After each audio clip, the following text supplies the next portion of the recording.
Hi hi hi hi hi ఏంటికి videos వేస్తా ఉన్నానంటే నాకు ఇప్పటికీ 2.1K సబ్స్క్రైబర్స్ వచ్చారు. దానివల్ల నేను చాలా అంటే చాలా హ్యాపీ అబ్బా. అది మీతో కూడా షేర్ చేసుకుంటామని చెప్పి ఈరోజు అందరూ మా ఇది వాళ్ళతో నా ఒక్కదానికి రాలేదు, మేమందరం కలిసి చేసిన వీడియోస్కే చాలా ఫాలోవర్స్ వచ్చారు, సబ్స్క్రైబర్స్ వచ్చారు. అందువల్ల మీకోసం నేను ఎలా సెలబ్రేట్ అంటే కేక్ కట్ చేసి అలా చేద్దాం అనుకున్నాము.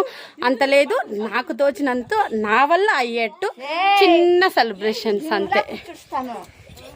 థ్యాంక్ యూ మీ సపోర్టింగ్ ఇంకా మీ లవ్వింగ్ ఇంకా చాలా చాలా చాలా నాకు ఉండాలని కోరుకుంటూ మీ రాజమ్మను మా విలేజ్తో మీ ముందుకు వచ్చాను. పర్లేదు, నాకు ఇంత సపోర్ట్ దొరికిందే నేను హ్యాపీ ఫీల్ అవుతున్నా, నిజంగా హ్యాపీ ఫీల్ అవుతున్నా. నాకు ఇదే చాలా సంతోషం. ఇప్పటికే అన్నారు అంటే కూడా పట్టించుకోలేదు, సంతోషాన్ని షేర్ చేసుకుందాం అనుకుంటున్నా, అందుకే చేసుకుంటున్నా. Bye bye. నెక్స్ట్ వీడియోతో మీ ముందుకు వస్తాను.